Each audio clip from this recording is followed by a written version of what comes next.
बच्चों के जन्म के साथ ही उनको इन्फेक्शन से बचाना और उनकी प्रॉपर केयर करना हर पेरेंट्स की एक आदत होती है और इसी में हर घर में पहली पसंद बनता है जॉनसन बेबी पाउडर। सुबह बच्चों को जॉनसन बेबी शैम्पू से नहलाकर जॉनसन बेबी क्रीम फिर पाउडर लगाकर एक माँ बच्चे की अपनी साफ सफाई की पूरी जिम्मेदारी को पूरा कर देती है। लेकिन अगर मैं आपसे बोलूं कि ये पाउडर आपके बच्चे को कैंसर दे रहे हैं तो क्या आप यकीन करेंगे?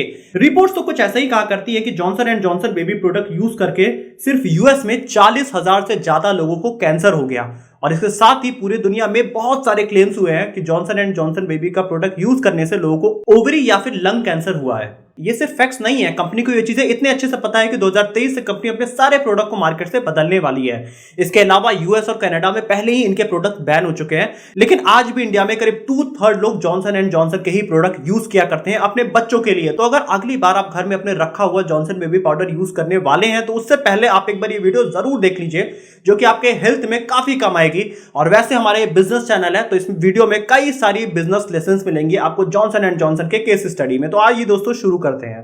क्या बेबी पाउडर या टेल्कम पाउडर से कैंसर हो सकता है? $417 million to a woman who claims its talcum powder caused her ovarian cancer. $4.7 billion. That's how much money a jury awarded 22 women who claimed asbestos in Johnson & Johnson baby powder contributed to their ovarian cancer. Johnson's baby powder. Johnson and Johnson की शुरुआत साल 1886 में 3 Johnson brothers के द्वारा हुई थी। ये शुरुआत में सर्जिकल इक्विपमेंट्स बनाया करते थे जैसे कि बैंडेड, स्टिचेस, कॉटन्स जैसे प्रोडक्ट्स बना के ये पूरे अमेरिका में इन्होंने बहुत ही जल्दी अपना नाम कर लिया था। उस समय अमेरिका में बच्चों को रैशेस की प्रॉब्लम बहुत ही आम थी, जिस वजह से 1894 में इन्होंने जॉनसन बेबी पाउडर को लॉन्च किया, जो कि बहुत ही जल्दी मार्केट में एक बड़ा हिट साबित हुआ। ये प्रोडक्ट बच्चों का था, इसलिए बहुत ही जल्दी ब्रांड का ट्रस्ट लोगों के बीच में बन गया। इसी के साथ ब्रांड ने ये भी रियलाइज किया कि फीमेल्स को पीरियड्स के दौरान उनको जेनिटल्स में इरिटेशन हुआ करती है, जिस वजह से उन्हें कोई भी टैल्कम पाउडर यूज करना होता है। और यहाँ पे जॉनसन बेबी ने जहां बच्चों को टारगेट करना शुरू किया था, उसी सेम पाउडर से उन्होंने मदर्स को और फीमेल्स को भी टारगेट करना शुरू किया। जॉनसन एंड जॉनसन ने अपना प्रोडक्ट का इकोसिस्टम क्रिएट किया। इसका मतलब है कि अगर कोई भी उनका जॉनसन बेबी पाउडर खरीदता है तो उसके साथ ही वो उसको जॉनसन बेबी शैम्पू भी बाद में ऑफर करते हैं, जॉनसन बेबी लोशन भी ऑफर करते हैं और इसके साथ ही बाकी अपने प्रोडक्ट्स भी ऑफर करते हैं कि अगर कोई भी एक मदर उनका एक प्रोडक्ट यूज कर रही है तो उसको वो इतना पसंद आए कि उनको बाकी प्रोडक्ट भी बेचा जा सके। और मार्केट में सॉल्यूशन दिया कि कोई भी pregnant women Johnson baby powder ही यूज करे क्योंकि उससे इन्फेक्शन से बचा जा सकता है और जब बच्चा हो जाए तो बच्चे को भी आप जॉनसन बेबी पाउडर ही लगाया करिए। ये स्ट्रैटेजी किसी भी कंपनी की रिकरिंग रेवेन्यू बनाने में बहुत ही हेल्प करता है। यही सेम प्रोडक्ट स्ट्रैटेजी आपको एप्पल के साथ भी दिखेगी, जहां अगर आप आईफोन खरीदते हैं तो कंपनी आपको मैकबुक भी ऑफर करती है, इसके साथ ही वो आपको एयरपॉड्स भी ऑफर करती है ताकि आप उनके पूरे इकोसिस्टम में गिर जाए, आप बाकी किसी ब्रांड का प्रोडक्ट ना लें। यही सेम स्ट्रैटेजी आपको पतंजलि के साथ भी मिल जाएगी। अगर आप पतंजलि का कोई एक साबुन भी खरीदते हैं तो पतंजलि आपको टूथपेस्ट, शैम्पू और बहुत सारे प्रोडक्ट ऑफर करती है। बहुत ही जल्द जॉनसन एंड जॉनसन ने अमेरिका के पूरे हेल्थ केयर के मार्केट पे एकदम कब्जा कर लिया था। इसके बाद साल 1947 में भारत आजाद होता है, लेकिन उसी समय भारत में एक बड़ी समस्या थी। बच्चे जब भारत में पैदा हुआ करते थे तो वो कोई ना कोई इन्फेक्शन की वजह से जल्दी बीमार पड़ जाया करते थे, जिस वजह से एक हाई मोर्टेलिटी रेट थी इंडिया में बच्चों की। बच्चे ज्यादा दिन सर्वाइव ही नहीं कर पाया करते थे और यहीं पे जॉनसन एंड जॉनसन को एक इंडिया में बड़ी अपॉर्चुनिटी दिखाई दी। उन्होंने इंडिया में अपना ब्रांड 1948 में लॉन्च किया और इंडिया के मार्केट के लिए उन्होंने Johnson baby powder, Johnson baby lotions बनाना शुरू किया और उन्होंने मार्केट में लोगों को बताया कि आप जॉनसन बेबी पाउडर अगर यूज करते हैं तो आपको इन्फेक्शन कम से कम होगा, बच्चों को रैशेस की प्रॉब्लम बहुत कम होगी। और अपने एडवर्टीजमेंट के दम पे जॉनसन बेबी को इस तरीके से मार्केट में प्रमोट किया गया कि जॉनसन बेबी ही बच्चों के लिए इकलौता एक सोल्यूशन है।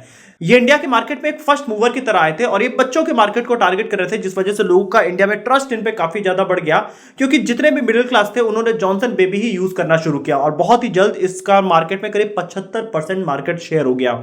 इंडिया के मोस्टली घरों में जॉनसन बेबी पाउडर आज भी यूज किया जाता है। हमने आपसे कम्युनिटी पोस्ट में भी पूछा जिसमें 55% से ज्यादा लोगों ने बोला कि हम जॉनसन बेबी पाउडर ही अपने फैमिली में यूज किया करते हैं। लेकिन ये मोनोपोली ज्यादा दिन तक नहीं चली और Johnson and Johnson powder use करने से कई लोगों को कैंसर डिटेक्ट होना शुरू हो गया। बेसिकली ये सारे एक टैल्कम पाउडर हुआ करते हैं और टैल्क एक मिनरल हुआ करता है जिसको माइनिंग से निकालते हैं और इसी टैल्क का यूज करके लिपस्टिक, फाउंडेशन और आईलाइनर बनाया जाता है, जिस वजह से उसमें स्मूथनेस आ जाती है। टैल की जब माइनिंग होती है तो वहीं पे एक एस्बेस्टस नाम का एक सब्सटेंस होता है जिस वजह से लंग कैंसर और फीमेल्स को ओवरी में कैंसर हो जाया करता है। जॉनसन एंड जॉनसन ने हर बार क्लेम किया कि उनके प्रोडक्ट में एस्बेस्टस नहीं पाया जाता है, लेकिन यूटर्स की रिपोर्ट के अकॉर्डिंग 1973 से 2003 के बीच में कई बार क्लिनिकल ट्रायल्स हुए जिसमें जॉनसन बेबी पाउडर के अंदर कई बार ये कैंसर एजेंट पाया गया था, लेकिन कंपनी ने हर बार इन मुद्दों को मार्केट से छुपा के रखा और जिन्होंने भी कैंसर के लिए क्लेम किया उनको मार्केट में या तो दबा दिया गया या तो उनको कुछ पैसे देके हमेशा पीछे कर दिया गया। बेसिकली एस्बेस्टस वो सब्सटेंस होता है जो कि कंस्ट्रक्शन के काम में इस्तेमाल किया जाता है ईंटों को जोड़ने में। जॉनसन एंड जॉनसन ने हमेशा क्लेम किया कि जब भी वो कोई फाइनल प्रोडक्ट बनाते हैं उसके पहले वो क्वालिटी चेक पे काफी ज्यादा ध्यान देते हैं और उसमें वो हमेशा इंश्योर करते हैं कि कोई कैंसर कॉजिंग पार्टिकल्स प्रोडक्ट में ना चला जाए। लेकिन रिपोर्ट्स कुछ और ही कहा करती हैं।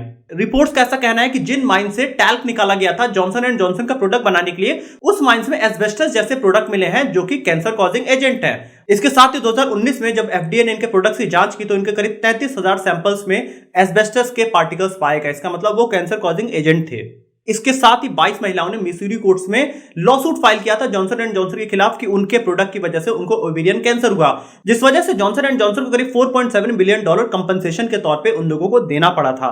इसके साथ ही सिर्फ यूएस में 40,000 से ज्यादा लोगों ने जॉनसन एंड जॉनसन के प्रोडक्ट्स पे लॉसूट फाइल किया है कि उनके प्रोडक्ट की वजह से लोगों को कैंसर कॉजिंग डिजीज हुए हैं।